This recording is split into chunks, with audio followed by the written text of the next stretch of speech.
ऐसी कोई भी बात व्यापारियों ने नहीं रखी है जो पार्टी के या हम नेताओं के समझ में नहीं आवे। ऐसी कोई बात आपने नहीं रखी है, ये सारी बातें समझ में आने लायक।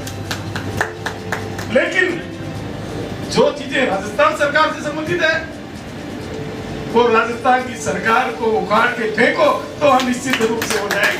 पहले ये काम तो करना पड़ेगा, क्योंकि आज मंडी का विषय है। मंडी का विषय है तो राजस्थान सरकार का मामला आ गया। और ये वास्तव में आज के इस कार्यक्रम में रखा गया ये शब्द कि हमारी मंडी बहुत छोटी पड़ रही है। मेरठा की मंडी राजस्थान की सबसे मशहूर मंडियों में से एक है। अब आमदनी इतनी ज्यादा है कि 2-2 दिन मंडी बंद रखनी पड़ती है। ये बहुत कंक्रीट सुझाव है, मैं इसका पुरजोर समर्थन कर रहा हूँ। और आने वाले समय में यदि राजस्थान में भारतीय जनता पार्टी की सरकार आएगी तो निश्चित रूप में मेरठा की मंडी के लिए प्रयास किया जाएगा। वाजिब बात है। आज 2 दिन मंडी बंद रख के बाद मतलब माल ही नहीं लेना, ये कोई बात नहीं है। लेकिन जिस समय मंडी छोटी उस समय ठीक था, लेकिन मेरठा ने बहुत प्रगति की। मेरठा की मंडी ने नाम कमाया तो निश्चित रूप से बड़ी होनी ही चाहिए। और भी ज्यादा सुझाव है, सबका अलग अलग प्रकार डालूंगा तो समझ ज्यादा जाएगा। मान लीजिए वित्तीय वर्ष की बात है, बिल्कुल टेक्निकल है। मान लीजिए टैक्स में जो देखिए जीएसटी जो टैक्स लगा, एक नई परंपरा इस मोदी सरकार ने बहुत अनुकरणीय परंपरा की शुरुआत की। ये कोई सामान्य निर्णय नहीं था।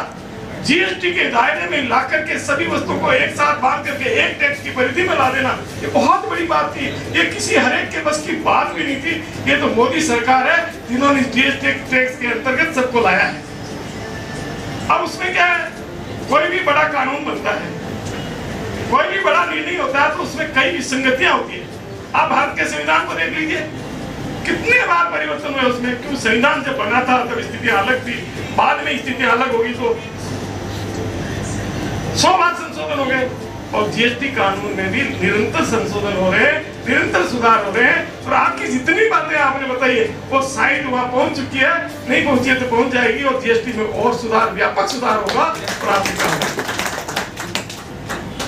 इनकम टैक्स में आप फ्री महसूस कर रहे हैं।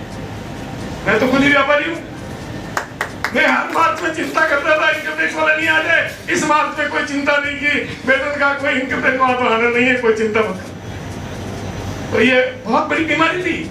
हर फरवरी मार्च में कोई न कोई सर्वे के नाम से आ जाता था, ये सब व्यापारियों को मालूम है। और फरवरी मार्च में स्टॉक कम करना लग जाते थे, सब ध्यान रखते थे कौन आ रहा है कौन जा रहा है। इस बार ऐसा नहीं होता। जीएसटी की परेशानियां जरूर है और उसके लिए आपकी बात को पहुंचाने का प्रयास करेंगे। मोदी भाई साहब यहाँ हैं, सारे पार्टी के अच्छे कार्यकर्ता है, मजदूर पहुंचाने का कोशिश करेंगे। और ये मैं तो कहता हूँ, मैं दाद देता हूँ सीपी बिरला जी कि उन्होंने कार्यक्रम को केवल मंच के लोग भले बोल के चले जाते हैं और केवल सुन के चले जाते हैं सामने वाले। पहली बार इस कार्यक्रम को इस ढंग से प्रस्तुतिकरण किया जिससे पहले आपको सुना। क्या आप कोई श्रोता के लिए नहीं है, आप समझदार लोग हैं, आपके सुझावों का महत्व है। हम स्टूडेंट और आप हेडमास्टर हैं। ऐसी स्थिति के लोग सामने बैठे हैं तो सुन करके केवल चले जाएंगे, ऐसा थोड़ी हो सकता है। आपने जो बातें रखी बहुत मार्मिक रखी। और देखिए दूर दूर से लोग आए। अब गोटन के जो शहर से इन्होंने बनाए, राठी जी को मैं तो कम जानता था, लेकिन मुझे लगा कि सक्षम है। कितने गोटन के कितने अच्छे अच्छे व्यापारी आ गए। और ये सीपीजी का प्रयास है कि थावला से भी मोटरसाइकिल से आगे बाहर से लोगों को बुलाना मेरठा के इस व्यापारी सम्मेलन में बहुत बड़ी बात है। और जो आदत है किसी भी कार्यक्रम को हल्के से नहीं लेना। पार्टी के कार्यक्रम तो आते रहते हैं और इतना बड़ा खर्चा करना मामूली बात नहीं है। लेकिन हमारे सीपी बिरला तो जुनून सवार व्यक्ति है। मैंने कहा इतना खर्चा क्यों करो, कहते वैसा मैंने तो करवा दे, हमारी तो आदत है, था की आदत है, हमारी भी आदत है। ये इस तरह की बात कह करके सटा दिया उन्होंने मुझे। बोले देखो मौसम खराब है ना तो एयर कंडीशन हॉल में तो करना ही पड़ी ना, और शाम की टाइम हो जाए तो भोजन भी करना ही पड़ी ना। यानी वो दाद नहीं देते और इस तरह का कार्यक्रम करते हैं। और आज आपको सौगंध भी दिला दीजिए इनके जाना है। ये कार्यकर्ता की दिल की बात है, यहाँ से बोलता कार्यकर्ता। ऐसे ही कार्यकर्ताओं ने भारतीय जनता पार्टी को इस स्तर पर पहुंचाया जहां आज हम हैं। उन्होंने कभी राज नहीं किया। मैं कहता हूं साहब, मैं 1967 में जब जैसे मोहन जी भाई साहब ने कहा कि मैं 2003 में भारतीय जनता पार्टी काम करने लगा, मैं 1967 में जनसंघ के और स्वतंत्र पार्टी के प्रत्याशियों के लिए काम करने लगा। सिर्फ 55 वर्ष में अध्यापक की नौकरी छोड़ी मैंने, और बाबूजी गोविंदलाल सोनी मेहता में स्वतंत्र पार्टी के प्रत्याशी थे, और बाबूजी मोहनलाल दिवाकर डेगाना में जनसंघ के कैंडिडेट थे। और दोनों के सामने दो महारथी थे, वहां गौरी पुनिया जी और यहाँ नाथुराम मेहता जैसे महारथी जो राजस्थान के मुख्यमंत्री बनने वाले। इस मेहता की जनता ने, इस व्यापारी समाज ने एक सहज व्यापारी सरल हृदय के हमारे बाबूजी गोविंदलाल जी सोनी को उस जमाने में जिता दिया जहां कोई जीत नजदीक भी नहीं थी। वही तो मेहता है, वही मेहता है ये। और इस मेहता में की गई दकाल और इस मेहता में लिया गया निर्णय पूरे राजस्थान में प्रभावित करता है, और नागौर जिले की 10 सीट बनाने की ताकत रखता है। आज की बैठकें, पहले मोर्चों का कार्यक्रम भी बहुत जोरदार हुआ, और अभी ये कार्यक्रम भी बहुत जोरदार हो रहा है। और यहाँ तो क्या है, संख्या नहीं है, लेकिन सारे बुद्धिजीवी है। संख्या कम हो सकती है, लेकिन सारे लोग वरिष्ठ जन हैं जो बात को समझते हैं। अभी मोहन जी भाई साहब ने कितने उदाहरण दिए, क्या क्या कांग्रेस ने नहीं किया और क्या क्या इन्होंने नहीं किया, आज तक हल्का काम क्यों कर रहे हैं, ये सारी बातें आपको बताई। आप लोग भ्रमित होने वाले नहीं है, मुझे तो अच्छी तरह मालूम है। मैंने गांव की राजनीति की है, मैं सरपंच रहा हूँ। एक बिजली के मंडल में हमारे पिताजी किसी को भी सरपंच बना देते थे, ले आओ बिजली मिले, उसमें तो सरपंच बना देते। मैंने आंखों से देखा। तो गाँव में केवल जो महाजनों की दुकानें होती थी वही राजनीति का केंद्र होती थी, वही गांव के लोग आते थे और वही सारे निर्णय होते थे। और हमारे महाजन लोग बड़े होशियार थे, उसके मन की बात को जान करके अपनी बात उसके हृदय में बैठा देते थे। लेकिन इसका कारण है वो सेवा भी करते। क्यों मानेंगे उनकी बात? दुख समय आड़े आते, माँ मर गई, काम कराना है सेठ जी कराते थे, खेती बीजनी है तो सेठ जी करना पड़ता। जब वो काम करते थे तो जुड़े हुए रहते थे खासकर, और इसलिए उनकी बात को मानते थे और चाहे जान देता रहते। आज भी व्यापारी वर्ग जहां भी है पूरे हिंदुस्तान में, उसका बड़ा प्रभाव है। आज यहाँ नहीं, वर्ल्ड में कहीं भी चले जाइए आप, वर्ल्ड का व्यापारी, हिंदुस्तान के बाहर का व्यापारी, यूएसए में चले जाइए, वो अपना प्रभाव रखता है। विश्व के किसी कोने में ऐसा नहीं है जहाँ राजस्थान के मारवाड़ी और व्यापारी का प्रभाव नहीं हो, सब जगह प्रभाव है। और माननीय प्रधानमंत्री जी नरेंद्र जी मोदी भी उन राजस्थानियों को, मारवाड़ियों को, व्यापारियों को ज्यादा पसंद करते हैं। ये मुझे खुद ने कहा। आप तो दाता समाज से, मैंने तो परिचय दिया तो बोला आप तो दाता समाज से, यानी व्यापारी समुदाय को वो दाता समाज में मानते हैं। व्यापारी हमेशा देता है। भारतीय संस्कृति को बचाने वाला कौन? ये राम मंदिर के नारे लगाने वाला कौन? ये गौशालाएं चलाने वाला कौन? ये आध्यात्मिक कथाएं करने वाला कौन? जब भी महामारी आई, संकट आया तो धन देने वाला कौन? गांव में मंदिरों का निर्माण हुआ, किसने बनाया? कुछ भी प्रॉब्लम हुई तो सबसे पहले व्यापारी जो कम कमाता था उसके हिसाब से और ज्यादा कमाता था उसके हिसाब से 24 घंटे तैयार रहा। और आज भी पैसा चाहिए तो व्यापारी समुदाय से लाना पड़ता है, और व्यापारी दिल खोल के देते हैं।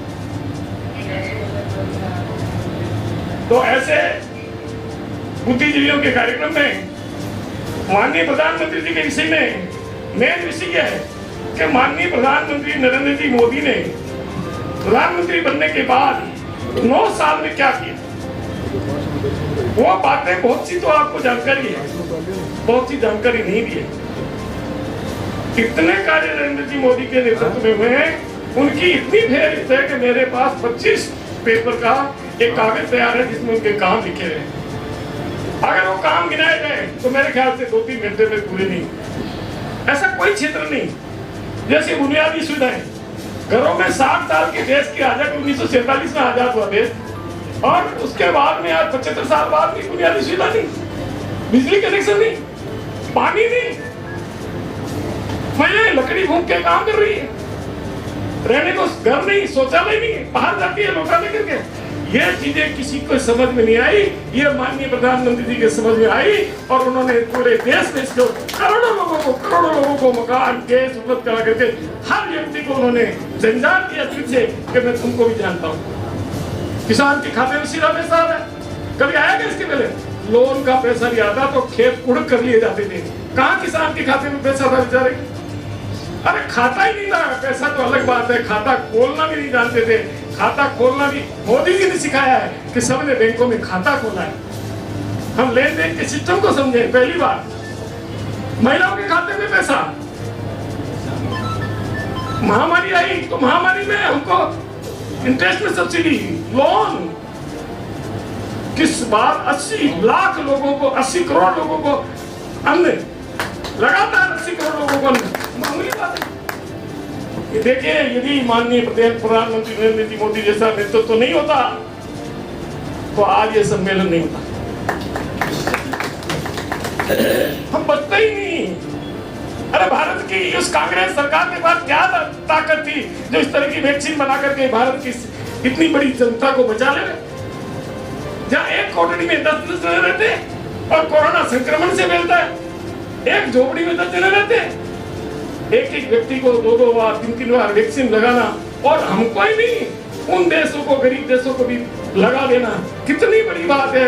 विश्व का जो नायक था भारत, वापस विश्व का नायक बनने जा रहा है, इसका हमें गर्व है। 500 वर्षों से रामलला बैठे थे साइड में, हमारे आराध्य, हमारे मर्यादा पुरुषोत्तम राम, हमारे आदर्श। आज तो बात बात में कहते हैं कि तुम्हारा क्या राम निकल गया क्या? वही तो राम है।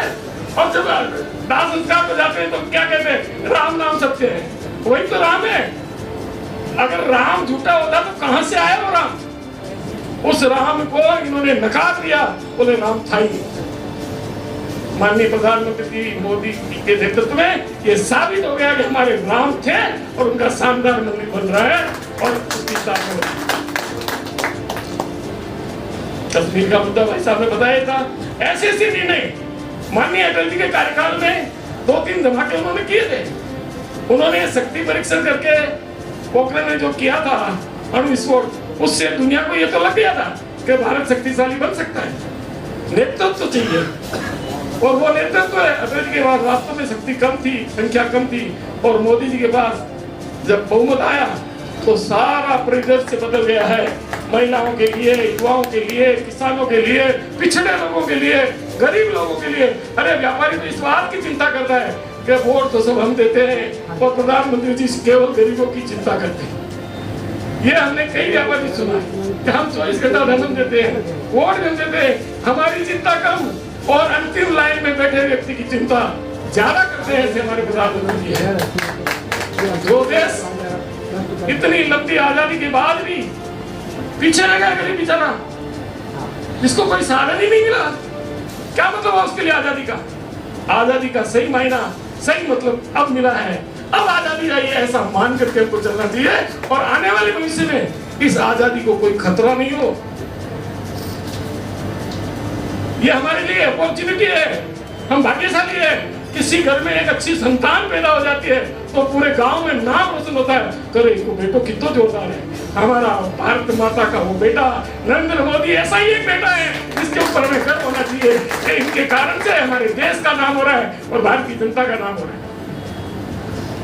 पूरा संसार ऐसे नहीं झुकता है, झुकाने वाला चाहिए।